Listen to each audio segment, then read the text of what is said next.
Here we go. Welcome back, ladies and gentlemen. This is the finals part three.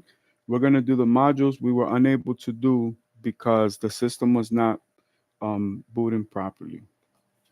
Give me one quick second. Welcome.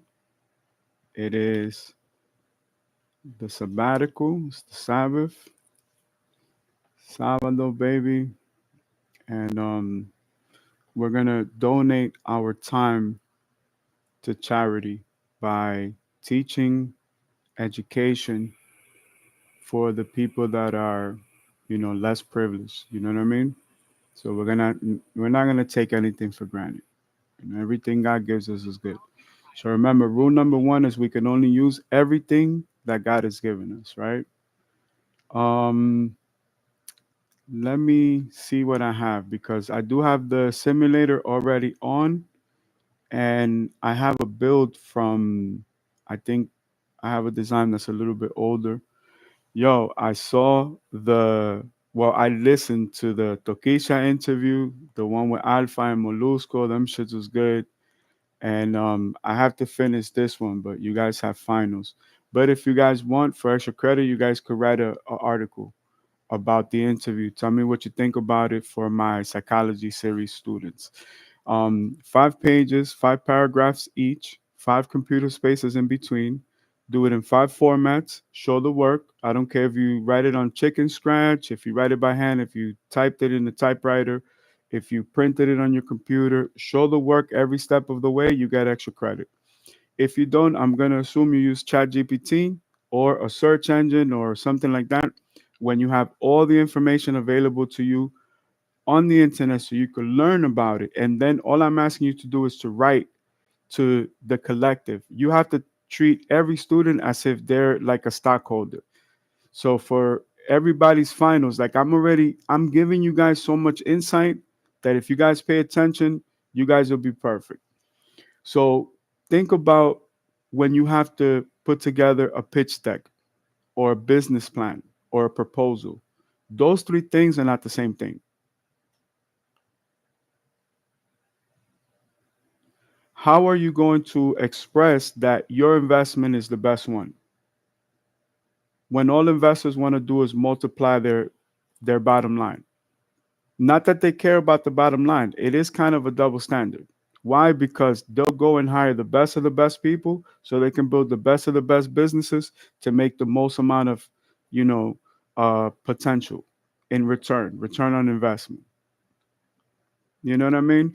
So that's just to give you some basic examples. Here we have a few that are for sale. They're similar to the specs, but it's not perfect. You know what I mean? It's not, this one is a 2LT. So this one is a convertible. My price, this one 70,000. 2023 Chevrolet Corvette Stingray 2LT convertible.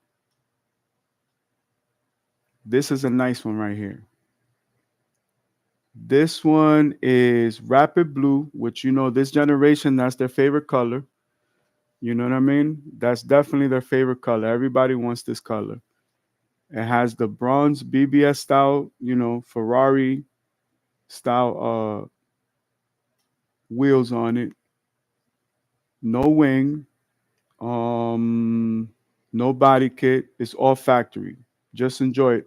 The vents are carbon flash. They're not body colored, but that's okay. You can change those out, or you could put them carbon fiber if you want to. Foldable hardtop is the same car, but foldable hardtop is less of a headache. You know what I mean? The other one is more of a style thing. Like you could take the top off, put it on. Like it signifies that you're just grown. You know what I mean? Like I'm gonna take the top off, go for a cruise. I'm gonna put the top back on, make sure it's clean. You know what I mean? Stuff like that. This one is a personal. This one is my personal car. This is Dominican Republic right here. Even though it's a 2LT, it's still a good deal. Um, That one has low miles. I have a red one too, but this one is a hard top. I got a red hard top, 95 miles, 2023 Chevrolet Corvette Stingray 1LT Coupe. Um, very low mileage. But see, these cars already have been, these cars are ordered already. These cars can't go. It gotta be, let me see. Hmm, let's go with what is available. Nice colors are always going to be more money, and there's some colors that are going up in price. Um, I have a 23 2LT coupe, black racing stripes, low wing. The rims are aftermarket, but it's the best aftermarket rims you can get for this Corvette, and it has all the Corvette logos on it. The body colored intakes are part of this package. It is a Target top, very good condition, well taken care of, one owner car. Um, very nice machine, very grown, nothing out of this world. This is for somebody that owns like a tech company and a bunch of different businesses. You know what I mean? Like, just got nothing to prove, nothing to say. No need to have a conversation if it's not business. Um, this is that kind of a build. I have a black one, but that one was ordered. I have another 2022 2LT. This one has less than 10,000 miles. It's a 2LT. It is a red mist metallic coat, natural interior. Very, very nice. Very clean. Again, very grown. You don't need to drive this car fast. This car, you just play music and enjoy it. This is a very, very nice machine. So these are some real world examples, right? Now, let's start at the beginning. When these cars are prototypes, something very special happens during this stage. You learn the most from the car when it is brand new, as the vehicle starts opening up. What do you guys think? You guys want to build something super duper fancy? Why don't we build a ZR1 Corvette today? What can I deliver for this price point? Because, you know, this is a it's an excellent machine. Again, I'm only focused on the performance part because I'm gonna modify all these cars anyway. Now, when a person has gone from owning 50, $60 million cars and you're looking at something that's less than $1 million, that's very humble. It just depends how you perceive it. You know what I mean? All right. So let's start with a coupe because it has the intake, the additional intake, which is the built-in wing. We want the technology. Let's go with the coupe. Base MSRP 175,195. Okay. This is not my price. I may pay more, I may pay less, but most likely I'm going to pay more because I'm a small family owned and operated business. It doesn't matter if I have a business partnership with General Motors or Team Corvette or the eighth generation Corvette, or if I've worked on Corvettes since the fourth generation. Corporate America still understands that there is a cost for doing business. So instead of going to a 3LZ, which this car rightfully so deserves for you to go and pay top of the line, but I own a technology company. I need the data from this vehicle. I don't need the vehicle per se. In my collection, I have everything you could think about. So it does come with the GT1 bucket seats, twin turbocharged. It has everything. Performance is all the same. Everything else is aesthetics, different packages. Um, for today's build, let's do something nice. How about we do a red mist metallic tint coat? It's an additional 995, but that's okay. We'll do the dual roof, the see-through one, the newer version. For the wheels, let's make it Optimus Prime. We're gonna put the blue painted forced aluminum wheels. Okay. It already comes, the basic body kit is carbon fiber. Um the split window is still regular color, but we're gonna change that because that's an optional package. Then to make it Optimus Prime, we're gonna add the blue brake calipers. Now we're gonna see what is the fit and finish because we're probably gonna go with the carbon ceramic brakes for this. Let's give this a little bit higher performance. Hold on. This has been slow for some reason. I don't understand why. Okay, finally uploaded. All right. So, oh, and it's doing it individually. Okay, perfect. Let's let's see if there's an alternate color.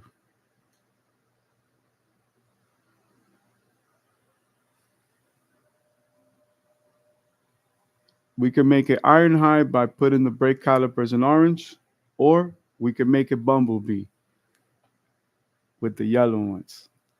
Yellow ones are nice. They're special. They're definitely special. In the future, this is what people collect. uh,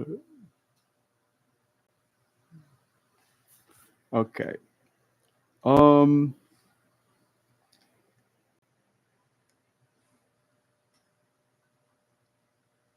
this build is very nice, very different. It's not forced. You know what I mean? It's just like, you know, you appreciate the art. Um, for the appearance, do we want to see see what options we have?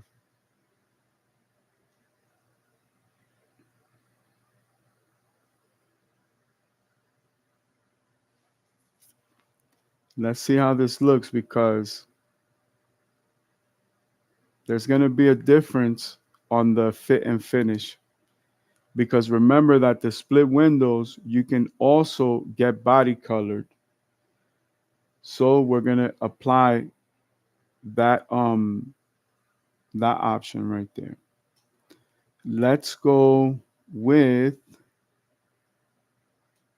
mm, let's go interior options. Let's see. The contrast is not bad. Okay, let's do that. Let's go interior. Um,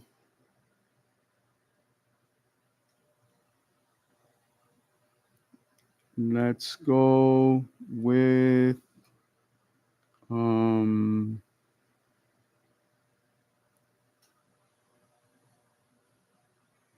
let's confirm this real quick.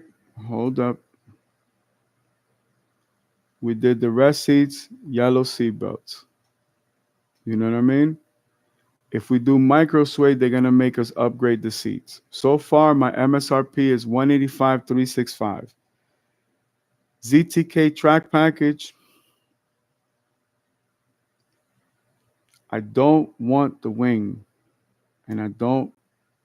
Okay, ZT1 track. It says 1,500, but it's a $10,000 increase. So let's remove it because they're not gonna just sell you that by itself. You're gonna have to buy the whole package. But I did save enough to make the split windows, instead of carbon fiber, they're body colored. So it's an extra process. I'm gonna add the extension to the wing, remove C51 carbon arrow package, yes. Okay, still at 187,000, give and take. Um, there's some nice pieces I have for my clients right here, and um, yep, that comes in the package. That's perfect. Uh, there's some things that you definitely need. Let me see what else. Make sure I put all these packages because these are important. Okay, perfect. Now let's look at the exterior. Let's see how it has turned out so far and what the price is. Because again, that's the thing about it. You really have to understand what goes into the engineering to really appreciate these cars. These are very, very special machines. Very special machines. You know, these are cars that when you get them, you just take care of them. These cars are special. You know what I mean? Oh, that looks very nice. It came out very nice. Very, very nice. Wow. My client is going to be very happy with this. It's not the best, but it's the best that I could do with what I had available, staying on budget. Um, the outer parts of the spoiler are carbon fiber, but the inner part is adjustable. It's not. But it's a nice build. Definitely a nice build. You know, a car like this, Dominican Republic, I could probably put a car out there for like 800,000, you know, with these specs right here. But of course, you know, modified, it's not going to be nothing like the factory car, but you know, it's a test bed for my technology company, you know. This is an excellent investment long term, you know what I mean? This car is going to last. You don't really need anything more than that, especially overseas where you could really enjoy this car. You're going to realize when there's no speed limit that it's like, nah, this is a little, you know what I mean? This is special. This is a collector series right here. Now, I like to order multiple versions so that I can always offer my clients additional features. You know what I mean? So I'm going to order this same spec in competition yellow tint coat. For the LT1, it looked very dark in real life. I'm hoping that for the ZR1, it's a little bit lighter, just a little bit lighter for the silhouette of the shape and the design. This one, 100%, this is Italian specs right here. This is very nice. Competition yellow tint coat metallic. I have the Ryu blue wheels. I have the Bumblebee brake calipers. You can see the Bumblebee split in the split window in the back. I have the two roof option, so you have the see-through roof, and you can still take it off. It still fits in the storage area, but it's dual option.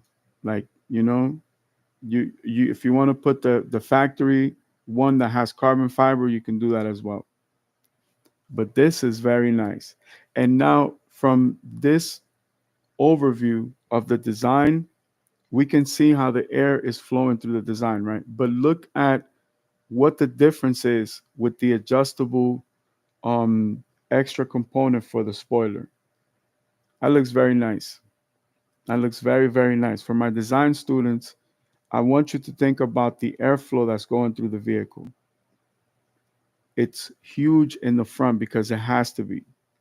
But you know what I'm beginning to think? I could probably remove that whole front piece, like redesign the whole front end and maybe build something that's more aerodynamic over it. Like just make the subtle corrections, just like Horatio Pagani did when he was working at Lamborghini. He bought the autoclave and he started doing the very high quality, you know, carbon fiber products.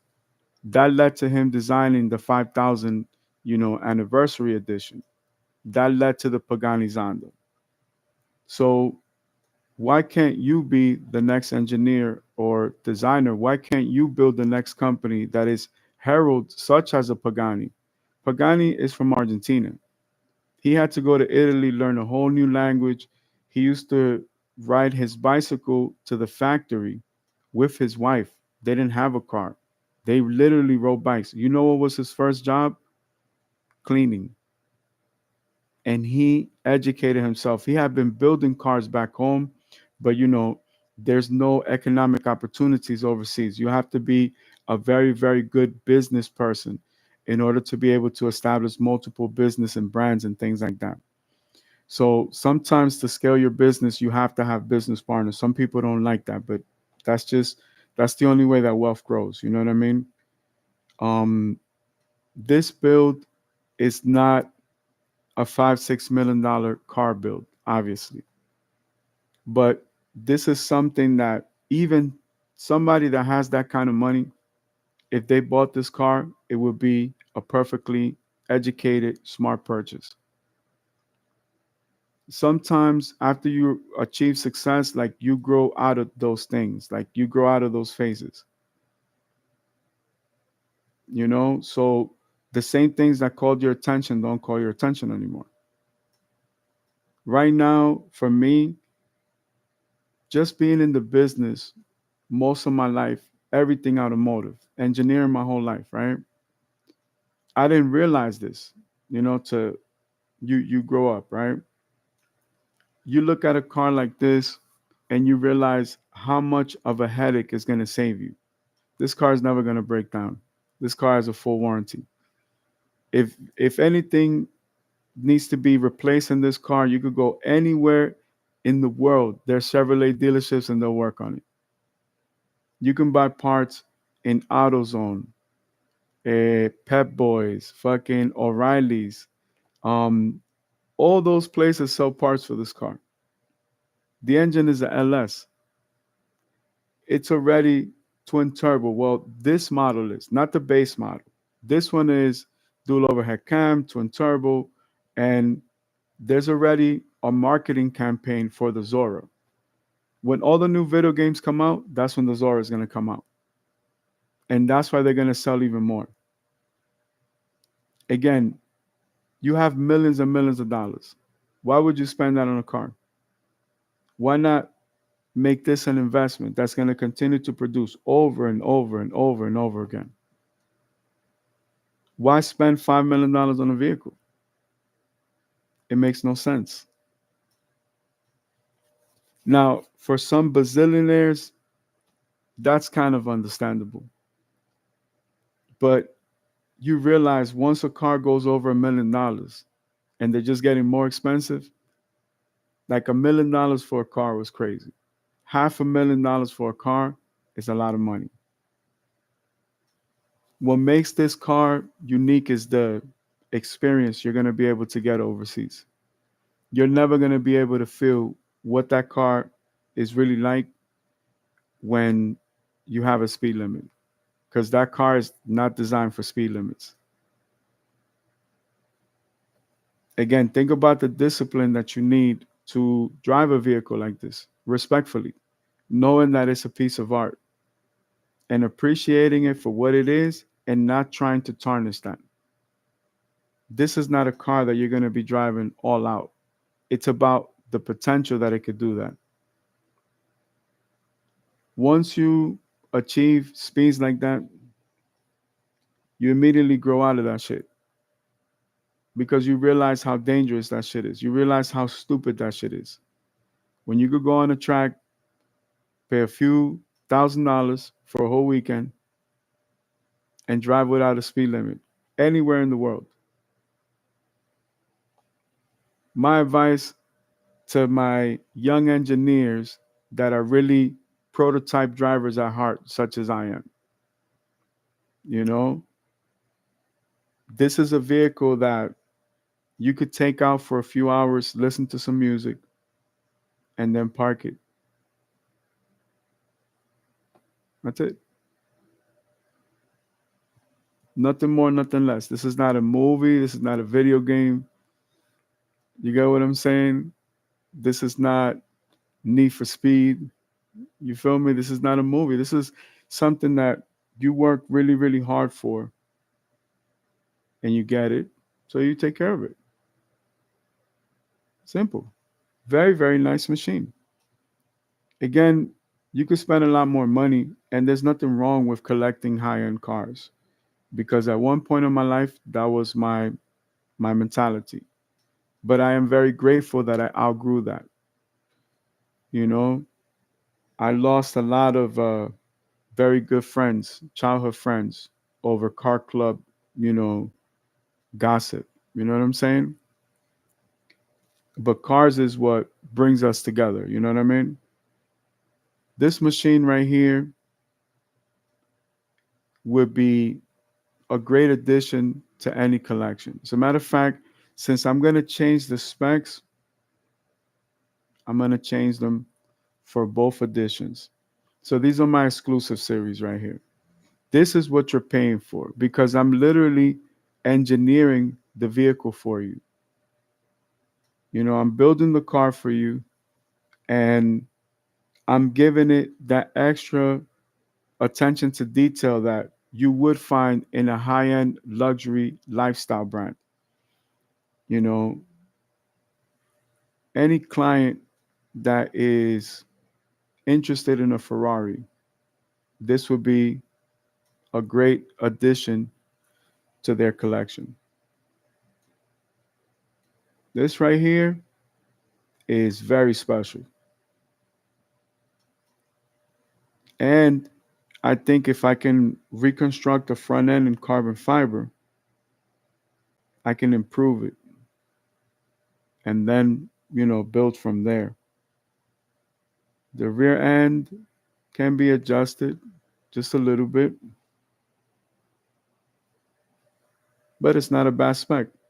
Granted, this particular spec is for a much younger, you know, entrepreneur, but you don't really need much with a machine like this. Like, nah, you have a car that does 234 miles an hour with a full warranty, less than $1 million. In other words, you're buying $1 million car for less than 1 million. Come on now. This is an amazing machine. So we'll leave it on the rig and we'll see if we can just rotate the simulator screen, right? So that you guys can see a few different versions. This is just what I worked on for today. I have to wait for this thing to be perfect. Hold up.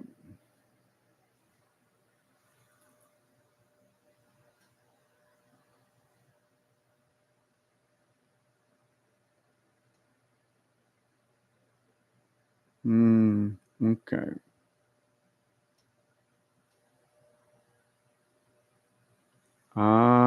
Okay, I see. There's some options here that are not available. But,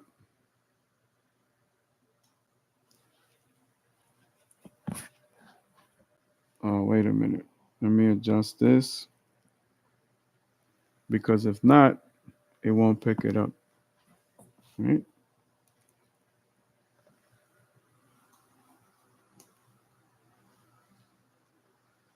Let's see. That's a nice build right there.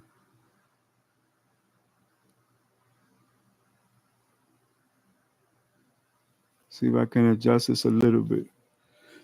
So, this gives you an example, right? Now, we're going to continue because we are finished with the theory part. So, let's go to the markets and let's see where we are. Okay.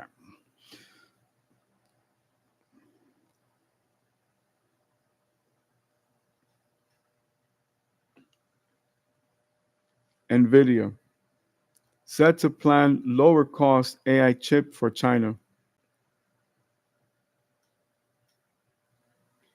NVIDIA Corporation plans to release a new artificial intelligence AI chip for the Chinese market, priced between $6,500 and $8,000, much cheaper than the company's restricted H20 model, which sold for up to $12,000.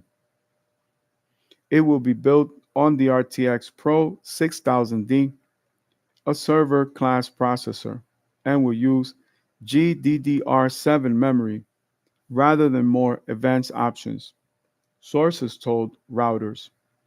The chip is based on NVIDIA's latest Blackwell architecture and could enter mass production as early as June. This marks a shift for the company to maintain its presence in China amid tighter U.S. rules. Oracle set to buy $40 billion in NVIDIA chips for Open AI project. Oracle is reportedly planning to purchase approximately $40 billion worth of NVIDIA chips and lease the computing power to OpenAI, according to a report by the Financial Times on Friday. Several sources familiar with the deal indicate that the chips will be used in OpenAI's new data center in the United States to meet the high power demands necessary for running advanced models amid the global competition in artificial intelligence. This facility, located in Texas, has been described as the first Stargate project in the United States. Once completed next year, it will provide 1.2 gigawatts of power, making it one of the largest data centers in the world. The total number of chips involved in the purchase is approximately 400,000. The site's owners, Crusoe and the United States investment firm Blue Owl Capital, have raised $15 billion in debt and equity to finance the Abilene project. 8 buildings will be constructed and ground was broken in June of last year. The data center is expected to be fully operational by mid 2026.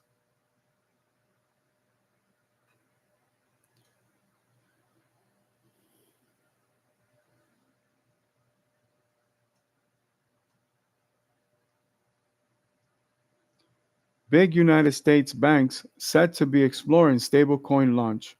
Several major United States banks are discussing the launch of a joint stablecoin, a type of digital currency meant to maintain a fixed value, the Wall Street Journal reported, citing people familiar with the matter. The talks involved JP Morgan Chase and Company, Bank of America Corporation, Citigroup Incorporated, and Wells Fargo and Company, along with companies they co-own such as Early Warning Services LLC, which operates Zelle, and the Clearinghouse Payments Company Limited Liability Corporation, which runs a real-time payment network. The proposed stablecoin aims to speed up payments, especially for cross-border transactions, and help banks compete with the crypto industry.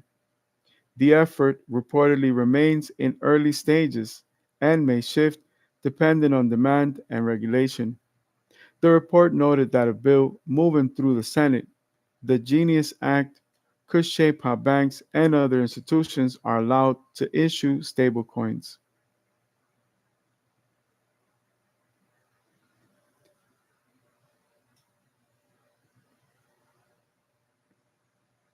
Claude 4 models now available on Amazon Bedrock. Amazon Web Services announced Thursday that Claude Opus 4 and Claude Sonnet 4, Anthropic's newest AI models, are now available on Amazon Bedrock. According to the company, these hybrid reasoning models enable rapid responses and sustain complex reasoning for high demand workflows across sectors. The addition of Claude Opus 4 and Claude Sonnet 4 to Amazon Bedrock expand customers' AI choices with Anthropic's most advanced models, simplifying how customers build better, more transformative applications with enterprise grade security and responsible AI controls, Amazon said.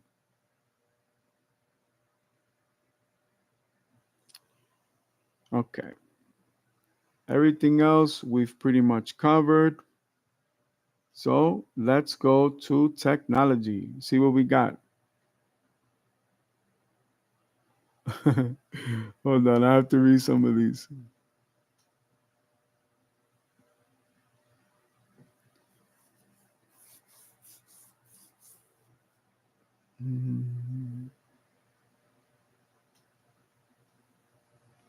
All right, here we go.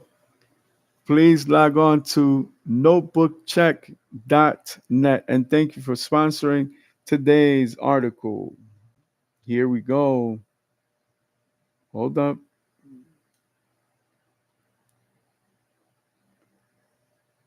What the heck is this?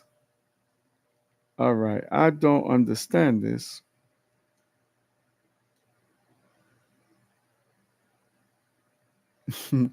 Okay, today's article is brought to you by Mr. Adam Corsetti, tech writer.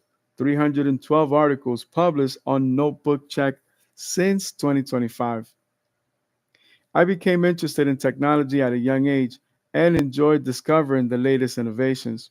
While earning college degrees in publishing, I created several PC hardware and gaming websites. My passion has always been to guide readers on what products can truly improve their lives. After many years as a tech writer for Game Rant, I'm anxious to share my knowledge with a new audience at Notebook Check. So kudos to you. And how do we connect? Contact me via at a course tech writer on LinkedIn. Ah, check that out. That's so dope.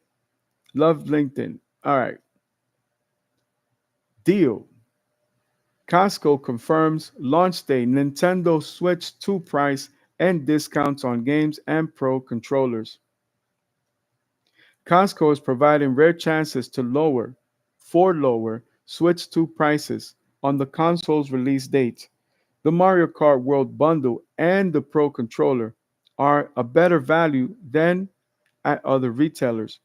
Costco members can also pre order a discounted Donkey Kong Bonanza, one of the most anticipated Switch 2 games. Wow. Okay. Most gamers are content with a successful Switch 2 pre order, regardless of cost. However, Costco is one of the few retailers offering discounts on Switch 2 games, accessories, and the console. You could come in and the console. You could come in itself. Wario64 on social media has confirmed release date pricing for Nintendo's handheld. Buyers must be Costco members to take advantage of the launch day deals. While the sales aren't dramatic, buyers can save money on the Mario Kart bundle with Nintendo Switch online subscription. The 12 months of service include the expansion pack, providing access to an expanding digital library.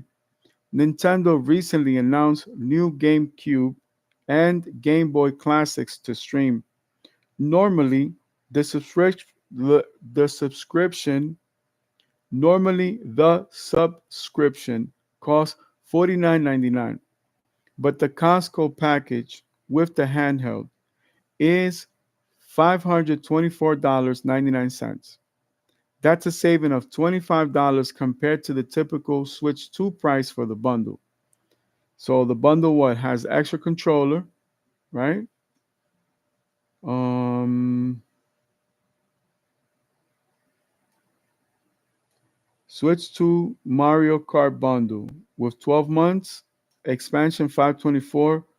Okay, the Pro 2 controller is still 74.99, and Donkey Kong Bonanza is 63 bucks. So you figure 700 bucks, give and take. That's nothing right there. That's like mad reasonable.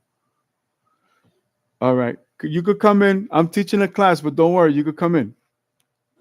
Open, open, open.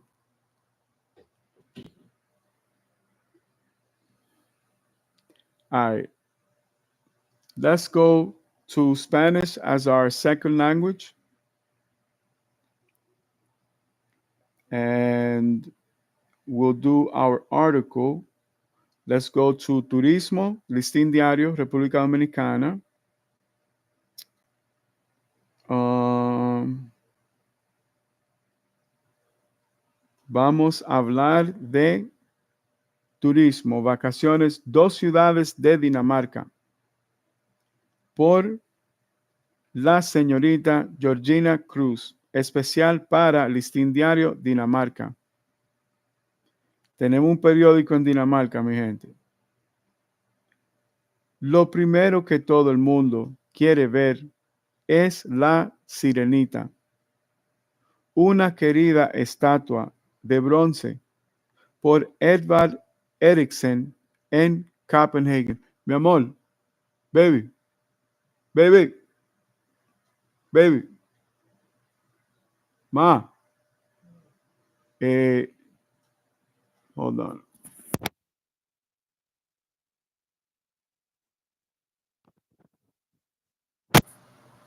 Okay, back to recording. All right, sorry about that.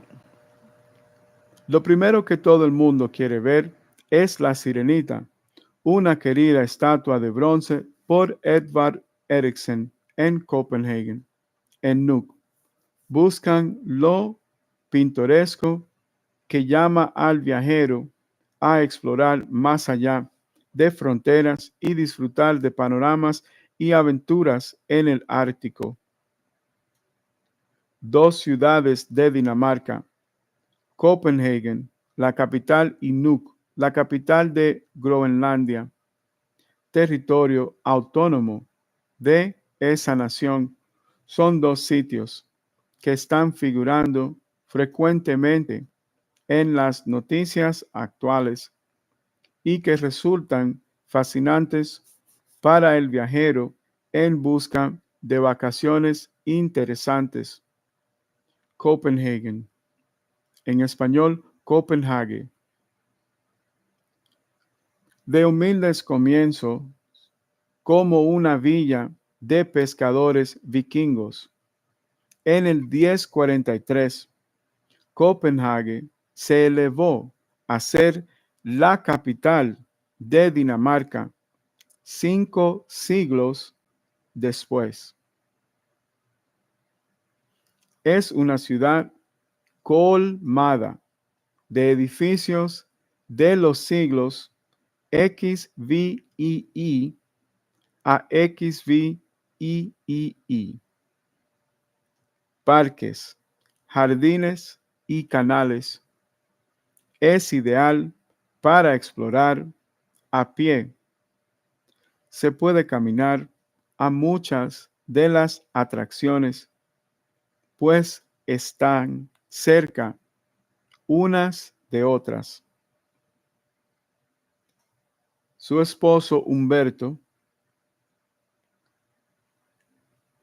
y yo la hemos caminado en 3 ocasiones y quedamos cada vez más encantados. Lo primero que todo el mundo quiere ver es la sirenita, una querida estatua de bronce por Edvard Eriksen, que está inspirada en el cuento de hadas del hijo adoptivo favorito de Copenhague, Hans Christian Andersen. No es una estatua colosal, nada como la Estatua de la Libertad en Nueva York o el Cristo Redentor en Río de Janeiro. Pero aunque es pequeña en dimensiones de unos 4 pies, es grande en el cariño y admiración de la gente local y de todo el que la visita. La estatua de la sirena que mira nostálgicamente hacia el mar se ha exhibido junto a la explanada Langele, Lange, Langeninge, Langelinge, Langelinge, Langelinge.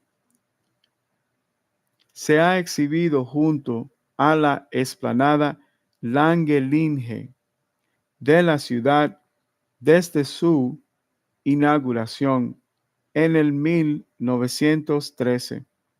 Sentada en una roca junto al mar, solita y aún tanto triste, se ha convertido en un icono de Copenhague, testigo de válido de la teoría de que cosas buenas a veces pueden venir en paquetes pequeños.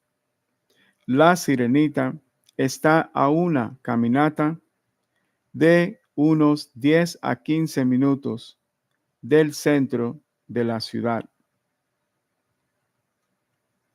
Otros puntos de interés en Copenhague incluyen el Palacio Amalienborg al norte del centro. Amalienborg está compuesto de 4 palacios y es la residencia oficial de la familia real de Dinamarca. El Museo del Palacio presenta a los salones privados de miembros recientes de la familia real, al igual que exhibiciones sobre la historia de la monarquía de Dinamarca, la más antigua de Europa. La ceremonia del cambio de la guardia tiene lugar todos los días a las 12 p.m. El pintoresco Nihavin es una sección a orillas de un canal que data del siglo XVI. Hans Christian Andersen vivió en esta área y escribió algunos de sus más famosos cuentos de hadas aquí, incluyendo La princesa y el guisante. Ahora es un distrito lleno de restaurantes, cafés y clubes de jazz. Y claro, nadie se va de Copenhague sin visitar el famoso parque Tivoli Gardens. Yo tenía una inversión, mi gente, que se llamaba Tivoli Village, para que lo que saben de real estate. Nuuk es la capital de Groenlandia, la isla mayor del mundo con más de 2 millones de kilómetros cuadrados y territorio autónomo del Reino de Dinamarca. Cuenta con solamente unos 1.900 residentes.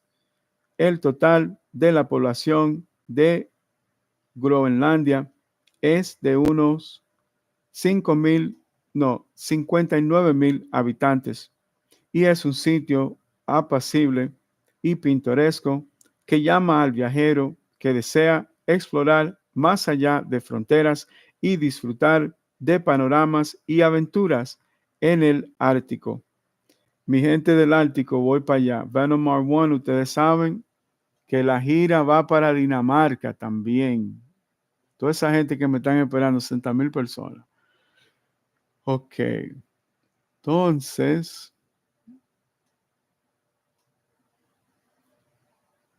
vamos a Mm. Ok, vamos a continuar. So, we've gone over some of the basics. Also, for my fans in Denmark, I'm on my way. I will be there very soon. We're going to do one last module on Chinese characters, okay? Hanzi and Chinese characters redirect here. Okay. Chinese characters are logographs used to write the Chinese languages and others from regions historically influenced by Chinese culture. Of the four independently invented writing systems accepted by scholars, they represent the only one that has remained in continuous use over a documented history spanning more than 3 millennia. The function, style, and means of writing characters have changed greatly. Unlike letters in alphabets that reflect the sounds of speech, Chinese characters generally represent morphemes, the units of meaning in a language, writing all of the frequently used vocabulary in a language requires roughly 2,000 to 3,000 characters. As of May 2024, nearly 100,000 have been identified and included in the Unicode standard. Characters are created according to several principles, where aspects of shape and pronunciation may be used to indicate the character's meaning. So let's do a module on morphemes and we'll come back to the Unicode standard. A morpheme is any of the smallest meaningful constituents within a linguistic expression and particularly with a word. Many words are themselves standalone morphemes, while other words contain multiple morphemes. In linguistic technology, this is the distinction, respectively, between free and bound morphemes. The field of linguistic study dedicated to morphemes is called morphology. In English, inside a word with multiple morphemes, the main morpheme that gives the word its basic meaning is called a root, such as a cat inside the word cats, which can be bound or free. Meanwhile, additional bound morphemes called affixes may be added before or after the root, like the s in cats, which indicates plurality but is always bound to a root noun. Now let's go to the Unicode standard. The Unicode, formerly the Unicode Standard, is a character encoding standard maintained by the Unicode Consortium, designed to support the use of text in all of the world's writing systems that can be digitized. Version 16.0 of the standard defines 154,998 characters and 16 scripts used in various ordinary, literally academic, and technical contexts. Many common characters, including numerals, punctuations, and other symbols, are unified with or within the standard and are not treated as specific to any given writing system. Unicode encodes 3,790 emoji, with the counted development thereof conducted by the consortium as a part of the standard. Moreover, the widespread adoption of Unicode was in large part responsible for the initial popularization of emoji outside of Japan. Unicode is ultimately capable of encoding more than 1.1 million characters. That shit is fucking hilarious. Origin and development. That's not the complete module, but at least you guys got the basics of it. The rest you guys will write about, okay?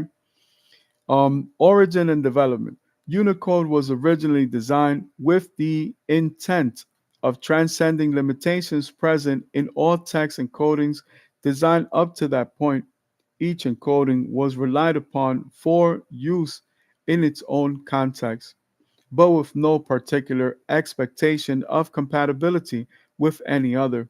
Indeed, any two encodings chosen were often totally unworkable when used together, with text encoded in one interpreted as garbage characters by the other. Most encodings had only been designed to facilitate interoperation between a handful of scripts, often primarily between a given script and Latin characters, not between a large number of scripts, and not with all of the scripts supported being treated in a consistent manner. Okay, let's see.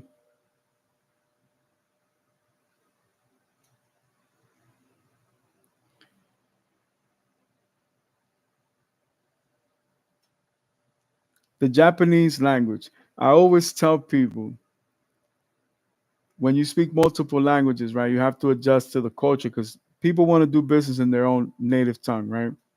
Sometimes teaching technology and business to people is like speaking Japanese to a Chinese person. Sounds the same, looks the same, but it's not the same. Japanese language. Japanese, Nihongo, is the principal language of Japonic language family, of the Japonic language family, spoken by the Japanese people. It has around 123 million speakers, primarily in Japan.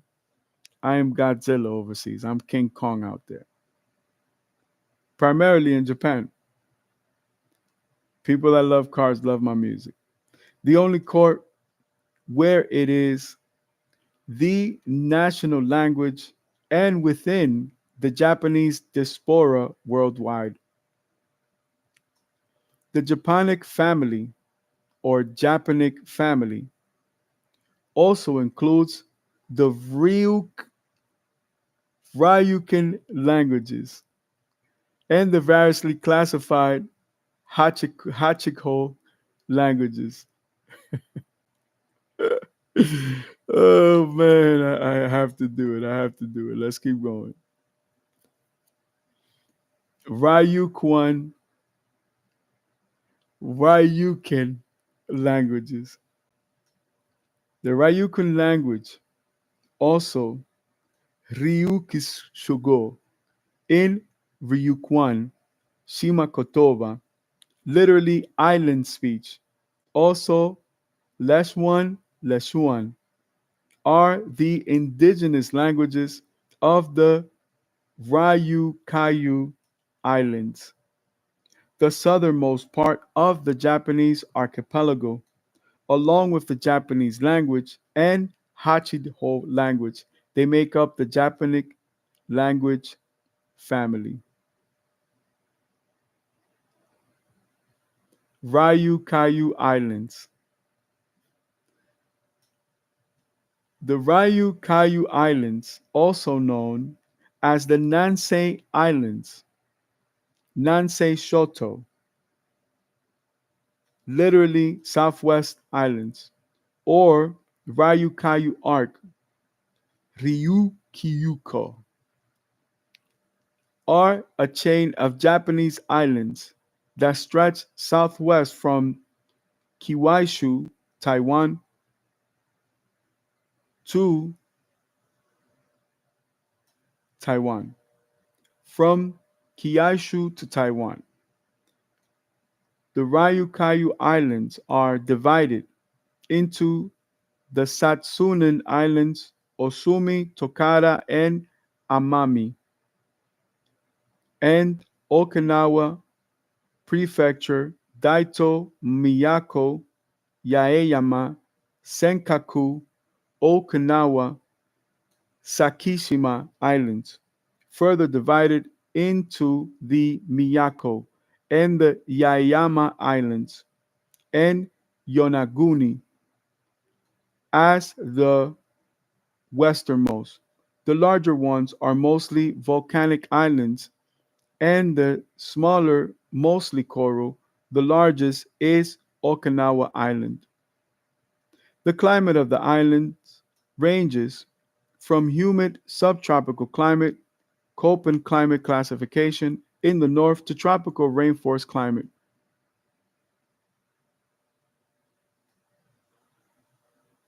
Let's go into climate. Hold on.